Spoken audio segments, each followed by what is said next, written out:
नमस्कार। इस वक्त मैं भागलपुर में हूं और स्क्रीन पर जिस शख्स को आप देख रहे हैं वो किसी भी परिचय के मोहताज नहीं है। नाम है आदर्श आनंद। मैं बिना वक्त को ज़ाया करते हुए मैं सबसे पहले आदर्श आनंद जी आपका बहुत बहुत स्वागत करता हूं। बहुत बहुत धन्यवाद, बहुत बहुत शुक्रिया आपका। आदर्श आनंद जी, आप अभी वायरल हो चुके हैं, सब लोग आपको देख रहे हैं, सुन रहे हैं, आपकी एक्टिंग के दीवाने हो गए हैं। क्या कहेंगे इस पर आप? देखिए, हमें तो पता नहीं कि मैं वायरल हो चुका हूँ, वायरल हो रहा हूँ, बट इतना ज़रूर मुझे मालूम पड़ रहा है कि लोगों का प्यार बेशुमार मिल रहा है और इस प्यार का ही भूखा मैं हूँ और हमेशा रहूँगा। और मुझे खाना भले टाइम पर मैं नहीं खा पाता हूँ, जो रियलिटी है, जो टाइम पर खाना नहीं खा पाता। अब मेरे पिताजी से भी बात करेंगे तो अब मेरी रूटीन आपको बता देंगे। अगर मेरे से कोई पूछेगा कि Adarsh what is your negativity, tell me about your negative things, तो मेरा जो नेगेटिविटी है, मैं अखबार नहीं पढ़ता हूँ। ठीक है, एक पहली नेगेटिविटी चीज़ है जो पढ़ना चाहिए मेरे को। और आदर्श आनंद जी लगभग 200 कलाकारों की मिमिक्री करते हैं, लगभग 200 कलाकारों की आवाज़ को निकाल लेते हैं। अब मैं बिना वक्त ज़ाया करते हुए मैं आदर्श आनंद जी से चाहूँगा कि कुछ कलाकारों की आवाज़ आप निकालें। सबसे पहले नवाजुद्दीन सिद्दीकी। सलाम साहब, सलाम, मैं नवाज बोलेला है, पहचाना मेरे को? क्या बात है। टेंशन नहीं लेगा, मुझे बहुत मज़ा आता है जब किसी की फटती है। अरे टेंशन नहीं लेने का, पहुँचा दूंगा वहाँ तक, वापस आना तेरा काम है। देखा मैंने क्या कहा आपको कि हूबहू आवाज़ निकालते हैं। आप महसूस करेंगे नवाजुद्दीन सिद्दीकी की जब आप आवाज़ सुनेंगे और आदर्श आनंद जी जो अभी पेश कर रहे थे अपनी आवाज़ नवाजुद्दीन सिद्दीकी की तरह निकाल रहे थे, तो आप बिल्कुल डिफरेंट नहीं कर पाएंगे, अलग नहीं कर पाएंगे। आदर्श जी, बहुत अच्छे अंदाज में आप आवाज़ निकालते हैं और बहुत सारे कलाकारों की आप आवाज़ निकालते हैं, नो डाउट। कई जानवरों की भी आवाज़ निकालते हैं। मैंने अभी देखा है कि हाल में आप कौवों की आवाज़ निकालते हैं और कौवे भी आपके पास मंडराने लगते हैं। क्या मतलब, कैसे ये सब हो पाता है? किस तरह से लोग आप आवाज़ निकालते हैं? पता नहीं, कोशिश करते हैं और कोशिश करने के बाद तो फिर कुछ भी आसान हो जाता है। एक्चुअली क्या होता है कि टाइम, जब आप सामने वाले को टाइम देते हैं ना, तो समझ में आता है कि हाँ, वक्त किसी के साथ आप बिताने के बाद मालूम पड़ता है कि वो कैसा, किस स्वभाव का है चीज़ है। तो ऑब्जर्व करते करते कौवा कैसे क्या कर रहा है, क्या सोच रहा होगा, क्या बोल रहा होगा, कुत्ता है, अगर बकरी भी है तो वो किस प्रकार से दूसरे बकरी को बुला रही है या फिर उसको अट्रैक्ट कर रही है। कौवा है ना? कौवा, हाँ, तो कौवे की बात करें, जैसे कौवा अगर है तो आपस में अगर बातें कर रहा है, इधर उधर चोंच इधर उधर घुमा रहा है, तो इसका मतलब हम बहुत पहले से ये सब सोच रहे, मतलब महसूस करते हैं आप, महसूस करते थे। और हमें लगता था कि हाँ, कि एक दिन इसी तरह से मजाक में जब कौवे की आवाज़ मैंने सुनी, काला कौवा, बड़ा हार्ड आवाज़ निकलता उसका। थोड़ा सा निकाल के मैं चाहूँगा कि दर्शकों को दिखाएं।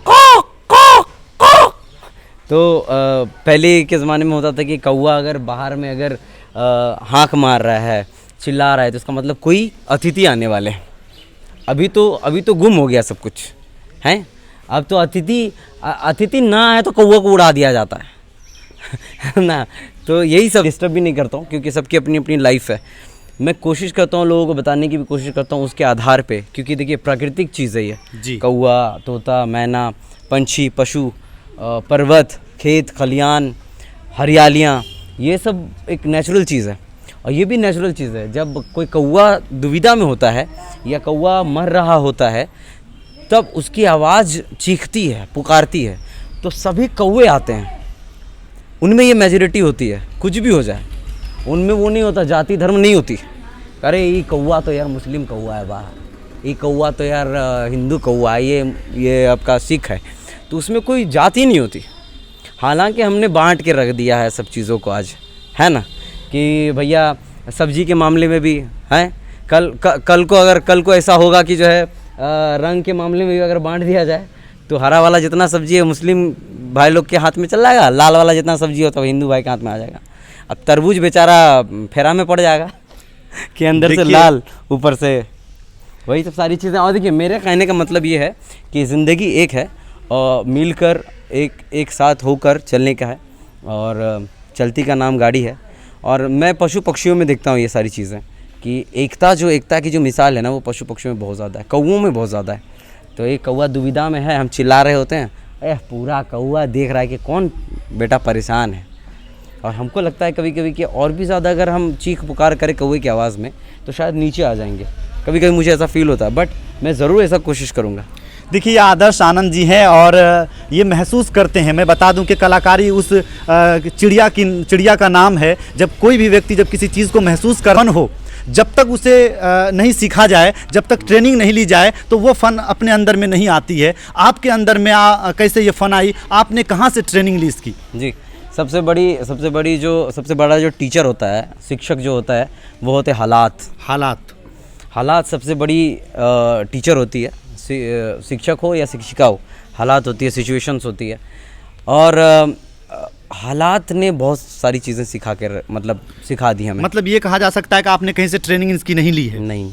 बिल्कुल आदर्श आनंद जी कह रहे हैं कि हमने एक्टिंग की, ना तो सिंगिंग की, कहीं से भी कोई मतलब ट्रेनिंग नहीं ली है। मुनव्वर राना साहब का एक शेर है कि खुद से चलकर नहीं ये तर्ज सुखन आया है, खुद से चलकर नहीं ये तर्ज सुखन आया है, पाँव दाबे हैं बुजुर्गों के तो फन आया है। लेकिन इस शेर को आज आदर्श आनंद ने चरितार्थ कर दिया, डाइवर्ट कर दिया कि कुछ फ़न ऐसी भी होती है जो गॉड गिफ्टेड होती है, खुदादा सलाहियत होती है। वही सलाहियत शायद आदर्श आनंद में है। शुक्रिया, बहुत बहुत शुक्रिया ऐसे नवाजने के लिए हमें। और देखिए क्या है ना कि मैं पहले थिएटर वगैरह करने का भी दिल्ली में कहीं ना कहीं कुछ सीखे हैं? जाया करता था। देखिए इंसान सीख ही रहा है, और ऐसा कोई व्यक्ति नहीं है इस दुनिया में, इस सरजमी पर, कि पूरी तरह से वो कह दे कि मैं विद्वान हो चुका हूँ या मैं परिपक्व हूँ। क्या बात! किसी बात से तो no one is perfect in this planet. वाह! भगवान भी खुद परफेक्ट नहीं थे, हैं। श्री कृष्ण जी जो थे उनको भी अपना जीवन देना पड़ गया, वो भी मरे। क्या बात है! तो कहने की बात ये है कि सब सीख रहा है ना। नो वन इज़ परफेक्ट, सब सीख रहा है। सीखने की उम्र है हमारी, और अंततः लास्ट तक जब तक हमारी जान रहेगी तब तक मैं सीखता रहूँगा। और जैसे थिएटर करने के लिए मैं जब जाया करता था, उस वक्त पैसे भी देने होते थे, और दोस्त के सहारे मैं थिएटर करने जाता था। तो एक दोस्त का एडमिशन है, तो मैं बैठा रहता था, उसी से देख कर समझ कर क्या बोल रहे हैं, कैसा हो रहा है, तो ऐसे करके मैंने सीखी है कुछ चीज़ें। और कुछ ही महीने तक मैंने थिएटर किया है। उसके बाद फिर जो भी सारी चीज़ें हैं, खुद ऑब्जर्वेशन है, हालात हैं, सिचुएशंस हैं, ये ही हमारा गुरु है। बिल्कुल, हालात बहुत कुछ सिखा देता है इंसानों को। आदर्श आनंद जी, मैं आपसे चाहूँगा कि अभी लालू यादव जी बीमार चल रहे हैं, अभी वो इलाज कराने के लिए बाहर गए हैं, तो दर्शकों को उनकी आवाज़ निकाल करके आप सुनाएं। देखिए, जे लोग भी ठीक है, राजनीति अपना जगह है, विपक्षी दल वाला लोग अपना जगह है, लेकिन एक व्यक्तित्व वाला जो जिंदगी है वो अपना जगह है ना जी। है किसी इंसान का तबीयत खराब हुआ है, उनके लिए जो है बहुत जो है प्रे है, प्रार्थना है कि लालू जी जो है बहुत जल्दी स्वस्थ होवे, मस्त होवे, जबरदस्त होवे, यही कामना करता हो। और जो देखिए, राजनीति को सर में करके एक बार सोचिए, तब मजा आएगा। अगर कोई इंसान का तबीयत खराब होता है तो प्रे कीजिए। अरे मरना और जीना तो जो है जिंदगी में है, अब मरना तो सत्य है ना जी। लेकिन जो चीज़ आपके हाथ में है वो है दुआ, आशीर्वाद, प्रार्थना। ये तीनों चीज़ कीजिए। मैं आदर्श आनंद भागलपुर बिहार से भी उनके स्वस्थ होने की कामना करता हूँ, प्रार्थना करता हूँ, सर ठीक हो जाए जल्दी। क्या बात है!